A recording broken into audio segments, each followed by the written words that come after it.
قاری محمد طیب قاسمی کے YouTube channel کو سبسکرائب کیجیے اور امن کے پیغام کو پھیلانے میں ہماری مدد کیجیے اور نیچے دیے گئے ہوئے بیل آئیکن کو کلک کریں تاکہ ہر آنے والی نئی ویڈیو آپ کو براہ راست مل سکے۔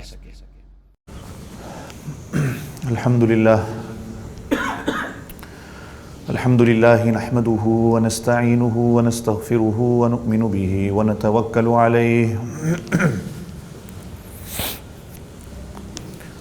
ونعوذ باللہ من شرور انفسنا ومن سیئات اعمالنا من يهده الله فلا مضل له ومن يضلله فلا هادي له وأشهد أن لا إله إلا الله وحده لا شريك له وأشهد أن سيدنا ومولانا محمدا عبده ورسوله صلى الله عليه وعلى آله وأصحابه وبارك وسلم تسليما كثيرا كثيرا أما بعد فأعوذ بالله من الشيطان الرجيم بسم الله الرحمن الرحيم يا أيها الذين آمنوا لا تلهكم أموالكم ولا أولادكم عن ذكر الله ومن يفعل ذلك فأولئك هم الخاسرون قال النبي صلى الله عليه وسلم طوبى لمن وجد في صحيفته استغفارا كثيرا آمنت بالله صدق الله العظيم وصدق رسوله النبي الكريم ونحن على ذلك لمن الشاهدين والشاكرين والحمد لله رب العالمين۔ ایک مرتبہ سارے ساتھی ذوق اور شوق کے ساتھ درود شریف پڑھ لیں۔ اللہم صلی علی محمد النبی الأمی وعلی آلہ واصحابہ وبارک وسلم تسلیما کثیرا کثیرا۔ تمام تعریفیں اللہ رب العزت کے لیے جو میرا آپ سب کا کل جہاں کا پالنہار ہے۔ بے شمار بے حساب لا تعداد درود و سلام امام الانبیاء فخر دو عالم سید کائنات حضرت محمد رسول اللہ صلی اللہ علیہ وسلم کی ذات اقدس پر، آپ کے گھر والوں پر، آپ کی اولادوں پر اور آپ کے تمام صحابہ پر۔ گزشتہ جمعہ آپ حضرات کو یاد ہوگا کہ رزق اور استغفار کے حوالے سے کچھ باتیں آپ حضرات کے سامنے میں نے پیش کی تھی۔ آیت کریمہ یا ایھا الذین آمنوا لا تلہکم اموالکم ولا اولادکم عن ذکر اللہ، اللہ فرماتے ہیں کہ اے ایمان والو، تمہاری مال،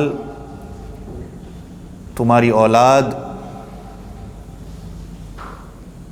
یہ کہیں اللہ کے ذکر سے تمہیں غافل نہ کر دیں۔ وَمَن يَفْعَلْ ذَلِكَ فَأُولَئِكَ هُمُ الْخَاسِرُونَ، اور مال اور اولاد کی وجہ سے اگر تم ایسا کرتے ہو تو اس سے بڑا اور کوئی خسارہ نہیں ہے۔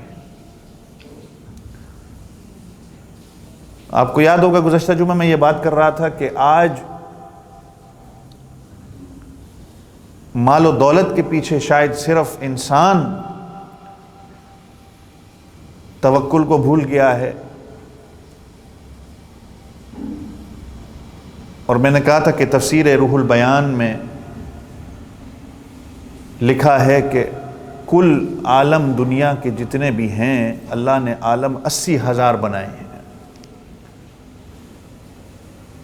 اور علامہ جلال الدین سیوطی رحمۃ اللہ علیہ نے لکھا ہے کہ کل 18,000 عالم ہیں۔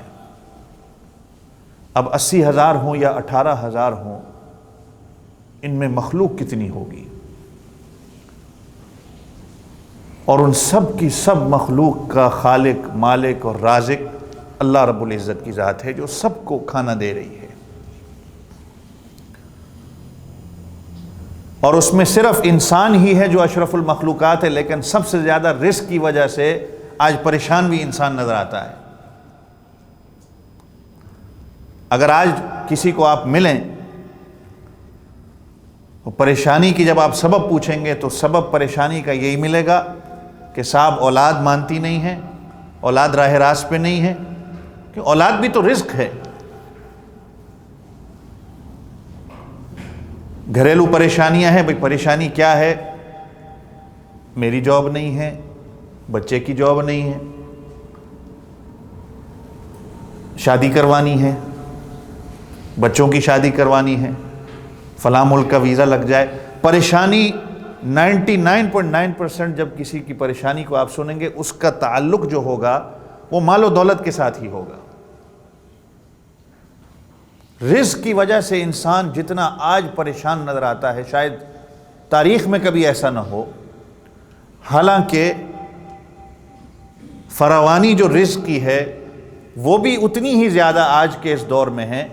آپ اگر ابھی یہاں سے جمعہ پڑھ کے جائیں، آپ کا جو دل کرتا ہے کہ اگر میں فلاں چیز کھانا چاہوں آپ کھا سکتے ہیں، فلاں جوس میں پینا چاہوں میں پی سکتا ہوں، حالانکہ موسم بھی نہ ہو۔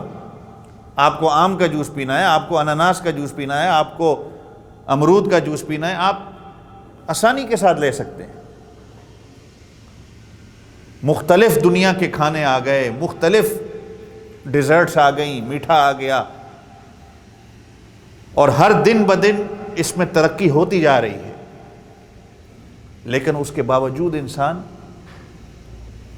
رزق کی تنگی کی وجہ سے پریشان ہے، اور اس کی وجہ کہ صرف اور صرف اللہ کے احکامات کو جب انسان بھول جاتا ہے تو پھر انسان پریشانی کا شکار ہوتا ہے۔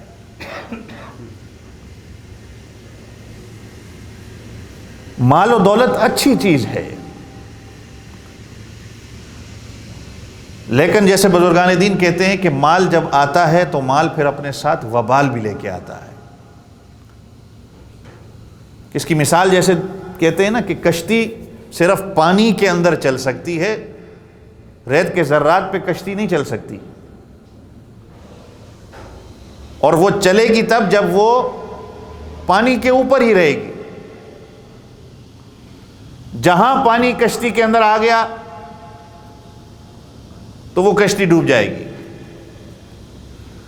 مال و دولت اچھی چیز ہے، اللہ نے ایک واسطہ رکھا ہے اس کا، لیکن جب تک وہ آپ کے قدموں کے نیچے رہتی ہے تب تک تو وہ ٹھیک ہے۔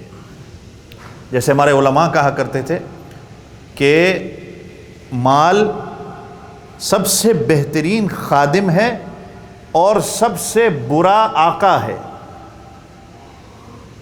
مال جب تک آپ خدمت، وہ خادم بن کے آپ کے پاس رہے گا تو آپ کی دنیا بھی بنتی ہے، آپ کی آخرت بھی بنتی ہے، لیکن اس مال کو جب آپ نے اپنا بادشاہ اور مولا بنا دیا تو پھر آپ کی دنیا بھی برباد، آپ کی آخرت بھی برباد۔ تو وہ پانی جب تک اس کشتی کے نیچے رہتا ہے وہ چلتی رہے گی، زندگی بھی چلتی رہے گی۔ مال و دولت جب تک آپ کے پاس ہے آپ اس کو واسطہ سمجھتے ہیں، لیکن جب اس کی محبت آپ کے دل کے اندر آ گئی اور ساری کی ساری دنیا کی چیزیں ایک طرف کر کے آپ اس مال و دولت کے پیچھے ہی لگے رہیں گے تو آپ کی دنیا بھی برباد ہوگی، اور محبت جب وہ دل کے اندر آ جائے گی جس طرح کشتی ڈوب جاتی ہے آپ کی زندگی بھی پریشانیوں سے بھر جائے گی۔ آج مقصد انسان نے رزق سمجھ لیا ہے، ہر چیز کو بس کہ پیسہ میرے پاس ہو تو مجھے خوشی ملے گی، حالانکہ کئی ہم نے ایسے بھی لوگ دیکھے ہیں، آپ نے بھی دیکھے ہوں گے، جن کی کئی لاکھوں کروڑوں کے حساب سے ان کی تنخواہیں ہیں، اور بعض ایسے بھی ہوتے ہیں کہ کمپنی کی طرف سے ان کو تنخواہ ملتی ہے، کمپنی ہی ان کا گھر کا خرچہ دیتی ہے، ان کے بچوں کی اسکول کی فیس بھی دیتی ہے، ان کے آنے جانے کا خرچہ بھی، اس کے باوجود بھی ان کو اوپر سے تنخواہ ملتی ہے، لیکن پھر بھی وہ پریشان نظر آتے ہیں۔ اور میں نے پچھلے جمعے بھی یہی کہا تھا کہ بعض اوقات ہم اللہ سے برکت نہیں مانگتے، ہم کثرت مانگتے ہیں۔ آپ کو بھی اگر میرے سے پوچھیں گے، اپنی بات تو میں کروں گا، آپ سے بھی پوچھوں گا، آپ کو کہے گا کہ بھائی تھوڑا مل جائے، آپ کہیں گے نہیں تھوڑا کیوں ملے، کثرت تو ہر بندہ مانگے گا۔ آپ سے بھی پوچھوں گا، میرے سے، ہر بندے سے آپ پوچھیں گے، وہ کہے گا مجھے کثرت چاہیے۔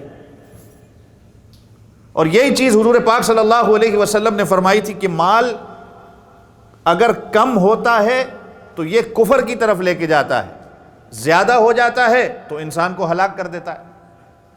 کم اس لیے جب ہوگا تو انسان فاقہ کشی کی جب زندگی گزارتا ہے تو بعض اوقات اس فاقے کے اندر وہ اللہ رب العزت کے حوالے سے ایسی بات کر جاتا ہے جو اس کو کفر تک لے جاتی ہے، اور جب زیادہ ہوگا تو زیادہ کی وجہ سے وہ اللہ اور اس کے رسول کو بھول بیٹھ جائے گا، اس زیادہ کی وجہ سے اس کے اندر تکبر بھی آ جائے گا، اس کے بول بھی ایسے ہو جائیں گے۔ جب تک اس کے پاس پیسے نہیں ہوتے، اس کی مثال میں اور آپ یہاں پر جب ہم ہیں، ہم عاجزی کی زندگی گزارتے ہیں، اپنے ملک میں جب جاتے ہیں، جب اس کرنسی کو ایکسچینج کرتے ہیں تو میرا بات کرنے کا انداز بھی بدل جاتا ہے۔ ایسا ہی ہے نا؟ یہاں پر چاہے میں کتنے، ناراض نہیں ہونا میری بات پہ، یہاں چاہے میں کیسی زندگی گزار رہا ہوں، ہو سکتا ہے کہ مجھے کئی دفعہ کو گٹر کو بھی صاف کرنا پڑ جائے، کسی کی گالیاں بھی سننی پڑ جائیں، لیکن جب اپنے ملک میں جاتا ہوں تو میری جیب کے اندر جب پیسہ آتا ہے، اس کو ملٹیپلائی جب میں کرتا ہوں کسی اور کرنسی کے اندر، تو میرے بول چینج ہو جاتے ہیں۔ اور اللہ کو یہ چیز پسند نہیں۔ جب تک مال، لوگوں نے بھی اس ٹائم بھی قارون کے مال کو دیکھ کے قرآن کہتا ہے یا لیت لنا مثل ما اوتی قارون انہ لذو حظ عظیم، اس وقت بھی لوگ قارون کے مال کو دیکھ کے یہ کہا کرتے تھے کہ یار یہ کتنا زبردست آدمی ہے، زندگی ہو تو ایسی ہو۔ اور اس کے تو مال کی چابیوں کو اٹھانے کے لیے لوگ ہوا کرتے تھے، مال نہیں، اس کے مال کی جو تجوری جس کے اندر مال رکھا جاتا تھا، اس کی چابیوں کو اٹھانے کے لیے ایک پوری فوج ہوتی تھی۔ اور آج اگر میں اور آپ سے بھی، ہم سے بھی کوئی پوچھے تو ہم بھی یہی کہیں گے بھائی ہمیں بھی اتنا ہی مل جائے جتنا قارون کے پاس تھا۔ لیکن اللہ نے کہا کہ یہ چیز فائدہ مند نہیں ہے۔ تو زندگی میں جب انسان مانگے تو یہ کہے کہ اللہ دے تو صحیح، لیکن برکت دے اس کے اندر، چاہے تھوڑا دے۔ آج میں اور آپ ہم دعا تو مانگتے ہیں یا اللہ مال کی پریشانی ہے، یہ پریشانی ہے، جیسے میں کہہ رہا تھا کہ حالانکہ کوئی گھر ایسا نہیں ہوگا کہ جس گھر میں چولہا جو ہے وہ 3 مہینے بند ہو، کبھی ایسا ہوا ہے؟ صحابہ کرام حضور پاک صلی اللہ علیہ وسلم، اما عائشہ رضی اللہ عنہ فرماتی ہیں ہمارے گھر کے چولہے میں 3 مہینے آگ نہیں جلتی تھی، اس چولہے کے اندر گھاس اگ جاتی تھی، سوائے 2 کالی چیزوں کے بعد 3 مہینے ہمیں کچھ بھی نصیب نہ ہوا۔ وہ کالی چیزیں کیا ہے؟ ایک کھجور ہے، دوسرا پانی ہے، یہ حدیث میں آیا ہے۔ اور لیکن جب اللہ کے حکموں پر وَمَن يَتَّقِ اللَّهَ يَجْعَلْ لَهُ مَخْرَجًا وَيَرْزُقْهُ مِنْ حَيْثُ لَا يَحْتَسِبُ، جب اللہ کے حکموں کے مطابق زندگی انسان گزارتا ہے تو اللہ ایسی جگہ سے رزق دیتے ہیں کہ انسان کا وہم و گمان بھی نہیں۔ اما عائشہ رضی اللہ عنہ کہتی ہیں 12,000 درہم میرے پاس آیا، جیسے ہی آیا خادمہ کو دیا، جاؤ یہ اللہ کے راستے میں دے دو۔ اب وہ سارا کا سارا اللہ کے راستے میں جاتا ہے، افطاری کا وقت ہوتا ہے، اما عائشہ کہتی ہیں وہ اس پیسے میں سے کچھ اپنی افطاری کے لیے بھی ہم کچھ لے لیتے، تو خادمہ کہتی ہے اگر آپ مجھے پہلے بتا دیتی تو میں کچھ بچا لیتی اس میں سے۔ صحابہ نے نظر اللہ کی طرف رکھی، مال و دولت کی طرف نظر نہیں۔ اس لیے تو اللہ نے پورے یہ کیسر و کسریٰ کے بادشاہت اللہ نے ان کے قدموں میں ڈال دی، کہ حضرت عمر رضی اللہ عنہ کو اللہ کے رسول صلی اللہ علیہ وسلم نے کیا کہا تھا کہ کیسر و کسریٰ کے کنگن ایک وقت تیرے ہاتھ کے اندر ہوں گے، اور صحابہ نے دیکھا۔ لیکن اس کے برعکس ہم جو ہیں، ہم مال مانگتے ہیں لیکن ہم نے کبھی یہ نہیں کہا دعا میں کہ یا اللہ دے تو صحیح، مگر اس کے اندر اگر تھوڑا بھی دے لیکن تو برکت دے دے۔ بس برکت وہ ہوتی ہے کہ وہ جو تھوڑی ہو وہ سب کو کفایت کر لے، زیادہ ہو وہ اپنے ساتھ مال آئے لیکن وہ وبال لے کے آئے، کہ جس طرح ایک بندے کی کمپنی سب کچھ دے رہی ہے اس کے باوجود وہ کہہ رہا ہے کہ میرے خرچے پورے نہیں ہو رہے، میں گاڑی لیتا ہوں وہ ٹوٹ جاتی ہے، گھر بناتا ہوں تو وہ ٹوٹ جاتا ہے، اس کے اندر برکت نہیں ہے۔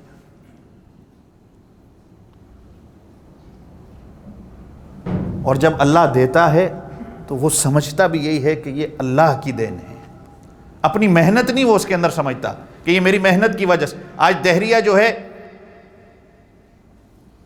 وہ کہتا ہے کہ یہ میری محنت کا پیسہ ہے، اللہ نے مجھے کہاں دیا۔ جو ایتھیسٹ ہوتا ہے، جو اللہ کی ذات پہ یقین نہیں رکھتا، وہ یہی کہتا ہے کہ یہ تو مجھے اللہ نے نہیں دیا، یہ میری محنت کا پیسہ ہے۔ آج میں اور آپ بھی یہی کہتے ہیں کہ یہ میری محنت ہے۔ محنت بعد کی بات ہے، دماغ تو پہلے اللہ نے دیا ہے، وہ دماغ میں صلاحیت اللہ نے ڈالی ہے تو آپ کام کر رہے ہو۔ ہمارے سلسلہ نقشبند کے بہت بڑے اللہ والے گزرے ہیں، علامہ حضرت خواجہ عبید اللہ احرار رحمۃ اللہ علیہ۔ 2019 میں جب ہمارا ازبکستان جانا ہوا تو ان کی قبر پہ بھی حاضری ہوئی، حضرت والد صاحب کی وہاں پر تلاوت بھی ہوئی تھی۔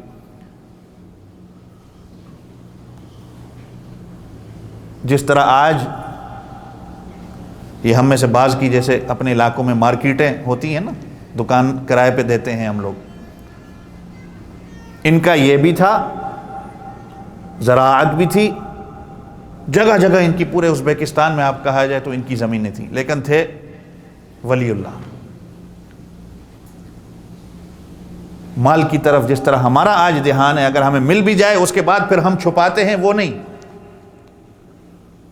حتیٰ کہ کتابوں کے اندر آتا ہے کہ ان کے جو زمین کے اندر گھوڑوں کو جو باندھا جاتا تھا نا، جو کھونٹے سے گھوڑے کو باندھتے ہیں، جو سلاخ لگائی جاتی ہے، سلاخ کہتے ہیں، کیا اس کو کہتے ہیں،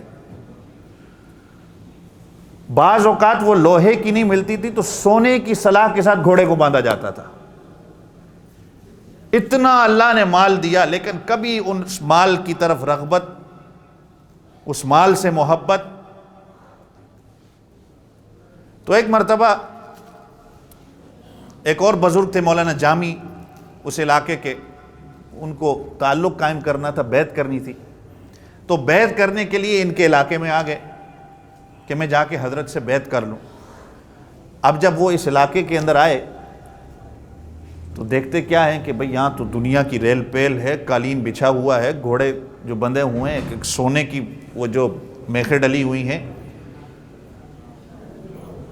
تو وہیں سے دیکھ کے اپنے من میں ایک شعر پڑا فارسی کے اندر، نہ مرد است آں کہ دنیا دوست دارد، نہ مرد است آں کہ دنیا دوست دارد، کہ وہ بندہ مرد نہیں جو دنیا کو دوست بنائے۔ مطلب یہ کہ اتنی دنیا کی ریل پیل، قالین، پیسہ، لوگ ان کے آس پاس اٹھتے بیٹھتے ہیں، یہ کیسے اللہ کا ولی ہو سکتا ہے کہ اس کے پاس پیسہ اتنا اور یہ دنیا کی محبت میں گم ہے۔ یہ شعر کے توجہ آپ میری طرف رکھیں گے تو بات آپ کے پلے پڑے گی، لوگوں کو آنا جانا لگا رہے گا، توجہ آپ میری طرف رکھیں۔ نہ مرد استاں کہ دنیا دوست دارد، کہ یہ دنیا کو انہوں نے دوست بنایا، یہ بندہ مرد نہیں ہو سکتا۔ یعنی مطلب یہ کہ اللہ کا ولی کیسے ہوگا کہ یہ تو دنیا کے پیچھے ہے، کیونکہ ہماری ذہنیت تو ایسے ہی ہوتی ہے نا کہ اللہ کا ولی وہی ہو کہ جو جتنا بڑا جبہ کبہ اور داڑھی پہن کے اللہ داڑھی اس کی ہوگی اور پگڑی بڑی ہوگی، وہ اللہ کر ہم کہیں گے کہ یہ اللہ کا ولی ہے۔ اللہ کے ولی کو تو ہم نے کبھی سمجھا ہی نہیں، نہ کبھی پہچانا کہ اللہ کے ولی۔ حضرت والد صاحب کئی دفعہ یہ کہتے ہیں نا کہ اللہ کے ولی اور ہوتے ہیں، یہ میں جیسے میں ہوں یا آپ ہے، یہ ولی کوئی نہیں ہوتا، اللہ کا ولی کوئی اور ہوتا ہے۔ تو یہ کہہ کے وہاں سے چل دیے کہ میں ان سے کیا بیعت کروں، کیا ان سے اصلاحی تعلق میں قائم کروں، چھوڑو پر یہ تو دنیا کے پیچھے۔ اب اس علاقے سے گزرے تو ایک مسجد سامنے آئی تو کہا چلو نماز پڑھ کے یہاں تھوڑا سا آرام کر لیتا ہوں۔ نماز پڑھی، آرام کیا، آرام جب کرنے لگے تو خواب میں کیا دیکھتے ہیں کہ قیامت کا منظر ہے اور اللہ سوال و جواب کر رہے ہیں۔ تو یہ مولانا جو تھے، مولانا جامی، ان کے پاس لوگ آ گئے حق مانگنے کے لیے ایک آیا کہ بھی فلاں حق دینا ہے، دوسرا آیا کہ بھی آپ نے میرے ساتھ یہ زیادتی کی تھی، وہ بھی حق دینا ہے۔ حتیٰ کہ کیا دیکھتے ہیں کہ قطار کے قطار لوگ آ رہے ہیں کہ بھی حق دینا ہے، حق دینا ہے۔ اب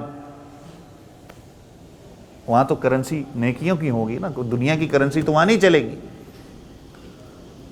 اللہ سے دعا کیے کریں اللہ قیامت کے ہولناک مناظر سے ہماری حفاظت فرمائے۔ یہ بڑے مشکل معاملات ہیں۔ سب سے پہلے تو قبر ہی انسان کی بن جائے تو بہت بڑی ہے۔ حضرت عثمان غنی رضی اللہ عنہ کیا کہتے تھے کہ یہ سب سے پہلا قیامت کا منظر، سب سے پہلا یہ جگہ ہے، یہاں سے پاس ہو گئے تو آگے پاس ہو گئے، یہاں پر پھنس گئے تو آگے بھی نہیں کوئی بچا سکتا۔ اور میں نے پچھلے جمعے بھی یہی بات کی تھی کہ رزق کی وجہ سے آج اللہ اور اس کے رسول کے احکامات کو چھوڑ کر ایسی زندگی ہم گزارنے لگ گئے ہیں۔ اور یہ اللہ کے رسول کا فرمان ہے کہ مومن آدم کی اولاد، اس کو اگر ایک پہاڑ سونے کا مل جائے اس کا پیٹ نہیں بھرے گا، وہ کہے گا اللہ دوسرا بھی دے، دوسرا بھی ملے وہ کہے گا اللہ تیسرا بھی دے، یہاں تک کہ قبر کی مٹی صرف اس کا پیٹ بھر سکتی، باقی دنیا کی کوئی اور مٹی اس کا پیٹ نہیں بھر سکتی۔ اور میں اور آپ تو ہم تو سونے کا پہاڑ کیا، ہم تو کہتے ہیں اللہ میں جنگل دے سونے کا، اس کے باوجود بھی ہمیں پورا نہیں پڑے گا، اس لیے کہ ہماری زندگی ایسی ہے۔ اور جب انسان قناعت اختیار کرتا ہے نا تو بعض اوقات کبھی آپ ہانگ کانگ میں بھی یہاں گرمیوں میں جا کے دیکھیں، جون جولائی کی سخت گرمی ہوتی ہے، جو کنسٹرکشن کرنے والے بعض چائنیز بھی ایسے ہوتے ہیں کہ آپ نے دیکھا ہوگا وہ کنکریٹ جو گرم پڑی ہوتی ہے، بعض اوقات دیکھا ہوتا ہے کہ وہاں پر بھی وہ سو جاتے ہیں۔ اور پاکستان میں جب آپ اپنے گھر بناتے ہیں، آپ نے وہاں بھی دیکھا ہوگا کہ مزدور بعض اوقات آرام کرنے کے لیے وہ اینٹوں پہ ہی سو جاتا ہے۔ کیا وجہ ہے کہ اس کو وہاں پر بھی نیند آتی ہے، اور ایک بندہ جو ایئر کنڈیشن اور نرم گدوں پہ بھی بیٹھا ہے لیکن وہاں پر بھی اس کو نیند نہیں آ رہی۔ برکت نہیں ہے، کثرت تو ہے لیکن برکت نہیں ہے۔ تو خیر، میں خواجہ عبید اللہ احرار رحمۃ اللہ علیہ کی بات کر رہا تھا کہ اب وہ دیکھتے ہیں کہ لینے والے تو اتنے آ گئے، یا اللہ میں کہاں سے دوں، اب تو میں بچنا میرا مشکل ہے۔ تو اتنے میں دیکھتے ہیں کہ خواجہ عبید اللہ احرار گھوڑے پہ بیٹھ کر اپنے ساتھ وہی جو ان کی فوج تھی وہ لے کے آ رہے ہیں، اور میرے سامنے سے گزرتے ہیں۔ جب میرے سامنے سے گزرتے ہیں تو دیکھتے ہیں بندہ پریشان کھڑا ہے، یہ خواب میں ہے۔ پوچھتے ہیں بھائی کیا بات ہے؟ تو کہا کہ یہ مسئلہ بن گیا ہے، حق لینے والے لوگ کھڑے ہیں۔ تو خواجہ عبید اللہ احرار رحمۃ اللہ علیہ نے اپنے جو ساتھ ان کی پوری فوج تھی، وہ بھی گھوڑوں میں تھے، ان سے کہا کہ بھائی ایسا کرو کہ ہماری جو نیکیاں کچھ ہیں، یہ ایک عالم آدمی ہے، چلو اس کا بھلا ہو جائے، ہماری نیکیاں ان کو دے دو۔ اور کہتے ہیں خواب میں نے دیکھا کہ ان کی اتنی نیکیاں ہیں، میرے لینے والے حق جو تھے وہ اتنے زیادہ ہیں، وہ ساری کی ساری نیکیاں انہوں نے دے دی، اس کے بعد بھی ان کی نیکیاں بچ جاتی ہیں۔ اب دیکھا کہ جب انہوں نے نیکیاں دے دی، میرا وہاں سے بچاؤ ہو گیا، اللہ نے جنت کا فیصلہ کر دیا، اب میری آنکھ کھلتی ہے۔ تو میں سوچتا ہوں کہ میں کتنا بڑا بے وقوف تھا کہ میں ان کو ملے بغیر ہی آ گیا۔ کوئی نہ کوئی بات اس کے اندر ضرور ہوگی کہ یہ اللہ کے ولی ہوں گے، ورنہ ایسا مجھے خواب نہ آتا۔ تو اٹھ کے دوبارہ گئے۔ اب جب اٹھ کے دوبارہ گئے اس علاقے میں، بڑا ایک سکون ملتا ہے اللہ کا۔ کبھی آپ کو اگر وہاں لے جائے، ہم نے وہاں پر جب بیٹھے تو حضرت والد صاحب کی تلاوت بھی ہوئی تھی، اور کافی دیر مراقبہ بزرگان دین نے وہاں کیا۔ ایک گارڈن سا بنا ہوا ہے، بڑی خوبصورت جگہ ہے۔ تو اب جب واپس آئے تو حضرت سے جب ملے خواجہ عبید اللہ احرار سے، تو حضرت عبید اللہ احرار کے دل میں اللہ نے پہلے سے ہی الہام ڈال دیا تھا۔ سبحان اللہ ہی کہہ دیں، ہم ان بزرگوں کے الہام کے اور کشف کے قائل ہیں۔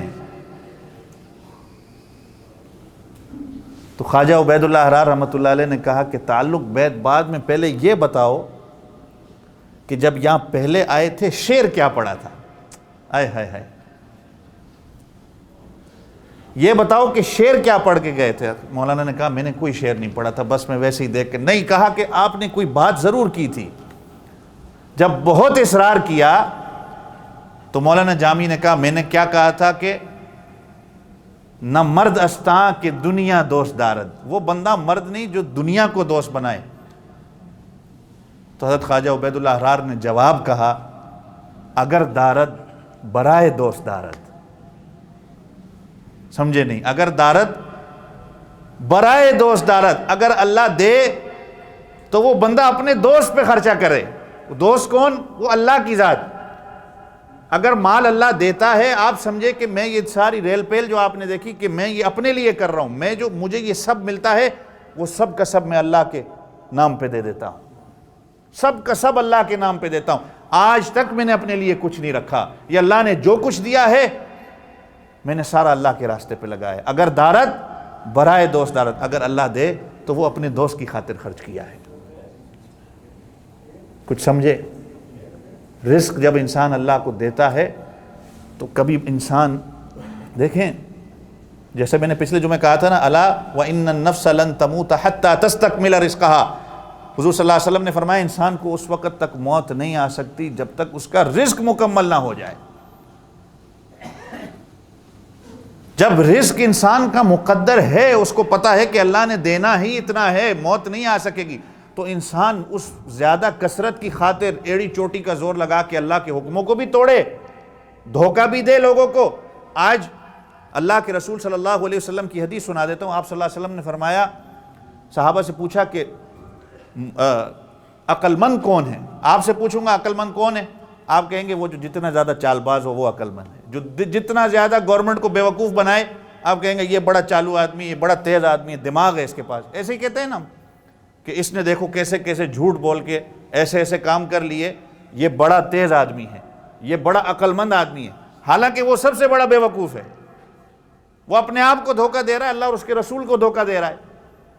آپ صلی اللہ علیہ وسلم نے فرمایا کہ مومن وہ عقل مند ہے جو نہ کسی کو دھوکہ دے اور نہ خود دھوکہ کھائے. جو نہ خود کسی کو دھوکہ دے اور نہ کسی سے دھوکہ کھائے. عقل مند یہ ہے. اور ہم کہتے ہیں عقل مند وہ ہے کہ جتنا جو جھوٹ بول کے کما سکتا ہے. تو جب رزق طے ہے، یہ کل ہی ایک میں کتاب میں واقعہ پڑھ رہا تھا کہ ایک آدمی بزنس مین بڑا،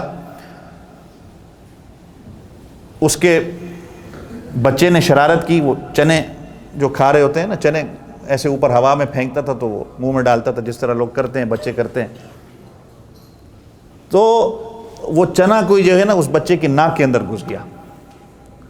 اب بچہ جتنی کوشش کرتا ہے وہ اور زیادہ اوپر جاتا ہے، پھر وہ کوشش کرتا ہے نکالنے کی، حتیٰ کہ وہ آگے کافی تک چلا گیا. اب بچہ رو رہے.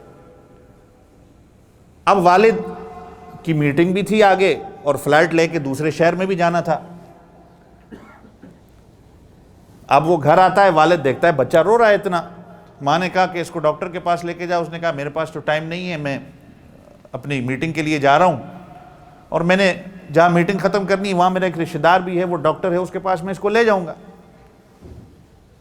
اب جب وہ اس بچے کو اپنے ساتھ والد لے کے جاتا ہے، جہاز میں بٹھاتا ہے، میٹنگ ختم کرتا ہے، اپنے اس کزن ڈاکٹر کے گھر گیا. کہتا ہے کہ ابھی ڈاکٹر سے ملا بھی نہیں، میرا بیٹا میرے ساتھ بیٹھا تھا، اس نے اتنی زور سے چھینک ماری کہ چھینک جب ماری کہ وہ دانہ، وہ چنے کا جو دانہ اس کے ناک سے نکلا. اس میرے کزن کے گھر کے اندر ایک مرغی پھر رہی تھی، وہ دانہ مرغی نے چگ لیا. اب وہ ڈاکٹر، اس جو بزنس مین تھا، وہ کہتا ہے میں سوچ رہا تھا کہ اللہ نے دیکھو اس مرغی کا رزق کہاں سے کہاں تک پہنچایا. اس مرغی کا رزق تھا، اس کے ناک میں گھسا، جہاز میں بیٹھا، کہاں تک پہنچا. دیکھو جیسے ہی چھینک ماری وہ فوراً مرغی آئی، اس نے دانہ چگ لیا. تو جو اللہ مرغی کو دانہ دے رہا ہے، کیا وہ ہمیں رزق نہیں دے گا؟ اشرف المخلوقات کو. کبھی سوچیں بیٹھ کے کہ رزق کی خاطر میں اور آپ کتنا، کبھی میری بات پہ ناراض نہ ہونا، کتنا ہم جھوٹ بولتے ہیں. جتنا ہمیں مل سکتا ہے ہم یہی دعا کرتے ہیں مل جائے، اس کے باوجود ہمارے اندر قناعت نہیں ہے. کبھی بیٹھ کر سوچیں. یہ البیک سعودیہ کی ایک بڑی فیمس چین ہے کھانے کی، آپ سب کو پتا ہوگا۔ اگر آپ کبھی سعودیہ جائیں، اللہ آپ کو لے جائے، اللہ آپ کی برکت سے ہم سب کو لے جائے، وہاں پر ریسٹورنٹ والے یا ہوٹل والے کہتے ہیں کہ حاجی اپنا بیگ رکھتا ہے تو بیگ رکھنے کے ساتھ ہی پوچھتا ہے کہ البیگ کہاں ہے۔ بڑی مشہور ہے، آپ کو پتا ہوگا مینا میں کہاں ان کی برانچز ہیں۔ تو کبھی کبھار بندہ ان سے یہ پوچھ لے، بھائی یہاں پر آپ لبیک کرنے کے لیے آئے ہو، البیگ کرنے کے لیے نہیں آئے، کہ لبیک کو انسان بھول کے البیگ کے پیچھے پڑ جائے۔ وہ البیگ آپ اگر کھائیں اور اس کے ساتھ اگر جو عام چکن بروس کی یا KFC ٹائپ کی اور جو برانچز ہوتی ہیں، اس چکن میں کوئی زیادہ فرق نہیں ہے، کوئی خاصیت نہیں ہے۔ آپ کھائیں گے، آپ کہیں گے یار اتنی دنیا اس کے پیچھے مرتی ہے، یہ کیا چیز ہے؟ ایک عام چکن جو عام دوسری جگہ پہ بھی آپ کو ملے گی، آدھا گھنٹہ، 1 گھنٹہ، 2 گھنٹہ وہاں رش ہوتا ہے، اتنے اندر بندے کام کرنے والے ہیں، آپ نے دیکھا ہوگا، بعض اوقات 2 گھنٹے لگ جاتے ہیں اس کی لائن پہ۔ تو جب پتہ کروایا کہ یہ کیا اس کی وجہ ہے، کہ جو اس کا مالک تھا البیگ کا، اس نے جب اس کو بنایا، اس نے اللہ رب العزت کے ساتھ یہ عہد کیا تھا کہ اللہ ایک ڈبہ یہ جب میں بیچوں گا نا، اگر یہ اس وقت شروع میں جب بنا تھا یہ 5 ریال کا ہوا کرتا تھا، اب تو خیر زیادہ قیمت ہو گئی اس کی، کہ اگر اللہ یہ 5 ریال کا میں ڈبہ دیتا ہوں، اس میں سے 1 ریال میں تیرے نام پہ دوں گا، 4 ریال میرے ہوں گے، میرے اہل و عیال پہ ہوں گے، 1 ریال اللہ تیرے نام پہ ہوگا۔ یہ اللہ کے ساتھ اس نے عہد کر لیا، چاہے جیسا بھی ہو۔ اور آج اس کی اتنی برانچز ہیں، اتنی اس کی کمائی ہے، دنیا کے کونے کونے تک وہ آ گیا، ملیشیا میں بھی ہے، وہ دبئی میں بھی ہے، اور کہاں تک اس کی جو ہے عربی ملکوں میں، خلیجی ممالک میں اس کی برانچز ہیں۔ تو جب وہ فوت ہوا تو جو یتیم مساکین تھے پریشان ہوئے، تو اس کی اولاد نے بھی یہی کہا کہ میرے والد اگر اللہ کے ساتھ یہ عہد کر کے گئے تھے کہ وہ 1 ریال دیں گے، ہم اس کے بجائے 2 ریال دیں گے۔ تو انہوں نے 1 کے بجائے 2 ریال دیا، تو دیکھو اللہ نے کتنی مقبولیت اس ریسٹورنٹ کو بخشی۔ حالانکہ وہ عام چکن ہے، آپ اگر جا کے کھائیں گے جو دوسرے بازار سے آپ کو ملے گا وہی ایک چیز ہے، جو ٹیسٹ ہے وہی ہے، لیکن اللہ نے ایسی قبولیت اس کو دے دی۔ نیت بدل جاتی ہے انسان، جب میں نے کہا تھا نا پچھلے جمعے بھی، انسان نیت اپنی درست کر لے، نیت کی بات ہے صرف۔ آپ کھانا کھانے بیٹھتے ہیں تو آپ کہیں میں کھانا کھاؤں، یہ تو کھانا ہر بندے نے کھانا ہے، لیکن کھاتے وقت آپ بسم اللہ پڑھتے ہیں، آپ حضور پاک صلی اللہ علیہ وسلم کی سنت کو سامنے رکھتے ہیں، تو وہ کھانا بھی عبادت بن جاتا ہے۔ سونا سب بندے نے، ٹوائلٹ ہر بندہ جاتا ہے، لیکن وہ ٹوائلٹ جاتے وقت اور سوتے وقت اللہ کے رسول کی سنتوں کو سامنے رکھیں گے، وہ سونا اور ٹوائلٹ جانا بھی آپ کے لیے عبادت بن جائے گا۔ یہ اور کہیں بندہ دکھا سکتا ہے کہیں ایسی چیزیں ہماری شریعت نے جو رکھی ہیں؟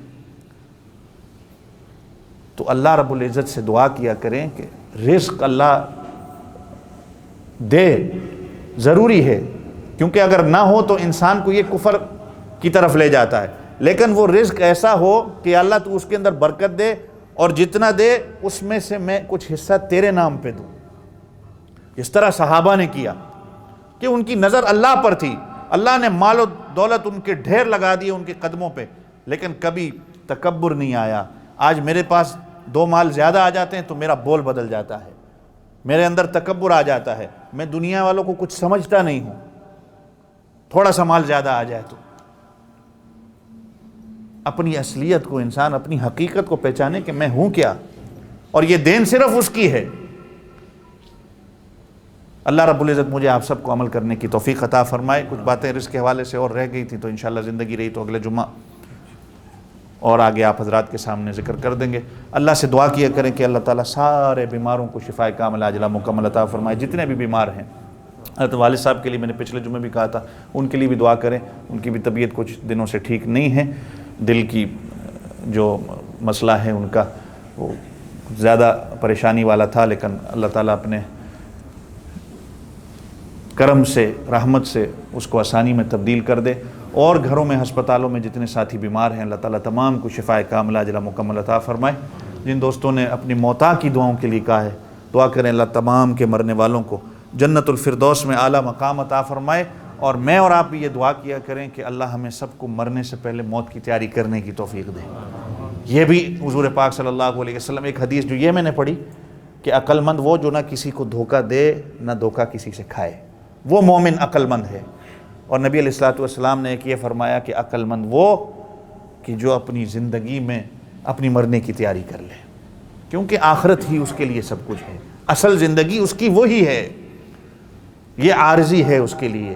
یہ صرف ایک جگہ سے، جس طرح میں نے مثال دی تھی کشتی کی، کہ جب تک وہ چلتی ہے، جب تک پانی کے اوپر ہے، پانی اس کے اندر آتا ہے تو وہ خود ڈوبتی ہے، ہر بندے کو بھی پانی میں ڈبا دیتی ہے۔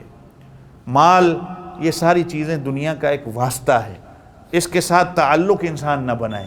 تعلق جب انسان کا اس کے ساتھ حد سے زیادہ گزر جاتا ہے تو مال پھر وبال بن جاتا ہے، پھر اللہ اور اس کے رسول کے احکامات سے انسان دور ہو جاتا ہے۔ اللہ تعالی ہمیں سب کو اپنے حکموں کے مطابق زندگی گزارنے کی توفیق عطا فرمائے۔ وآخر دعوانا ان الحمد للہ رب العالمین۔